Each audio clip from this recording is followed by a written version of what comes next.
मित्र हैं, हमारे सहकर्मी हैं, आपके दोस्त हैं, उनको भी इससे दूर रहने के लिए आपने उनको प्रोत्साहित करना है। आपको पता भी है, आप तो पढ़े लिखे बच्चे हैं सारे के सारे, कि तंबाकू के कितने सारे हमारे हेल्थ के ऊपर कितने सारे बुरे प्रभाव पड़ते हैं। तंबाकू से कैंसर होता है, पता है ना आपको।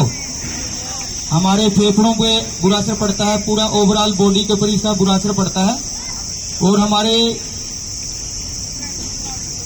सेहत के लिए बहुत ही हानिकारक चीज है ये।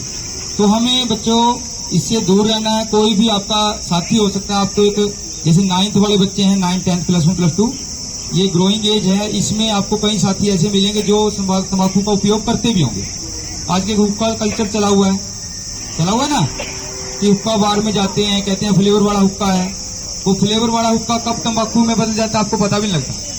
पहले तो हम उसको शौकिया तौर पे जाते हैं कि चलो बच्चे हैं, एक शान का उसको मानते हैं कि चलो फ्लेवर वाला हुक्का है, पता नहीं इसका कोई नेगेटिव असर नहीं है।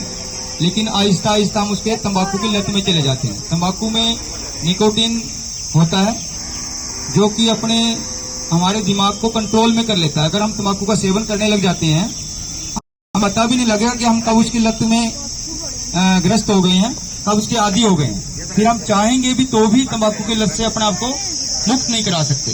तो सबसे बेटर क्या है कि इसको शुरुआत में ही इसका निषेध किया जाए। जो भी आपको कोई इस तंबाकू का उत्पाद का प्रलोभन देता है, आपने उसको सख्ती से जवाब देना है। दोस्ती इस बात में नहीं है कि दोस्त की हर बात मानी जाए। दोस्ती इस बात की सच्ची दोस्ती वो होती है कि जो दोस्त को गलत रास्ते पे जाने से रोके। अगर आपका कोई दोस्त है, साथी है, वो इस नशे की गिरफ्त में है, तो आप उसको रोको। वो फिर भी नहीं मानता तो आपके अध्यापक को, आपके माता पिता को बताओ कि मेरा एक साथी है, उसको ये दिक्कत हो गई है, वो नशा करता है, अपने पेरेंट्स से छुपा के करता है, ताकि पेरेंट्स हम तक मैसेज पहुंचाएं और जितना हमसे हो सकेगा हम उसको काउंसलिंग करेंगे, बच्चे को इस नशे से दूर करेंगे। ठीक है बच्चे। तो आज के दिन इस दिवस को मनाने का औचित्य भी यही है कि हम एक प्रेरणा लें कि इस बुरी बीमारी को हमारे जड़ से, हमारे समाज से जड़ से निकाल फेंके। हमारे समाज के अंदर ये बीमारी कुछ तो पुश्तैनी भी आती है कि आपके पेरेंट्स नशा करते हैं, वो स्मोकिंग करते हैं, हुक्का पीते हैं, आप कहते हैं इसमें क्या दिक्कत होने वाली है। बच्चे दिक्कत होती है।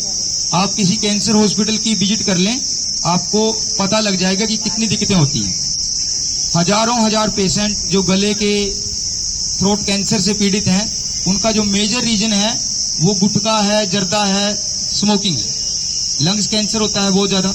और जब आप इन लोगों को देखते हैं, मेरी लाइफ में कुछ मेरे को ऐसे पेशेंट को देखने का मौका मिला है, अगर हम इनको देखें तो बच्चे, उनकी जीवन नरक से भी बदतर होता है।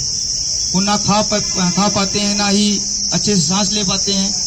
उनके पाइप लगानी पड़ती है पानी या खाना खाने के लिए, क्योंकि यहाँ से वो किसी भी चीज को मतलब खा नहीं सकते, मुंह से कुछ भी चीज खा नहीं पाते। तो सबसे आसान यही है। बाद में बहुत बड़ा संघर्ष है, बाद में छोड़ना नशे को बहुत बुरा होता है, बहुत मुश्किल होता है। सबसे आसान ये है कि नशे से दूर रहो, स्टार्टिंग से दूर रहो। आपका कोई दोस्त है, मित्र है, आपका कोई रिलेटिव है, हो सकता है कि आपका कोई घर में बड़ा भाई बहन, कजन, ब्रदर, सिस्टर कोई भी हो, वो आपको प्रलोभित कर सकता है कि आओ ये करते हैं काम अंकल। आपने उनकी बातों में आना ही नहीं है। ठीक है बेटा, धन्यवाद। इस बात का ध्यान रखना आपने।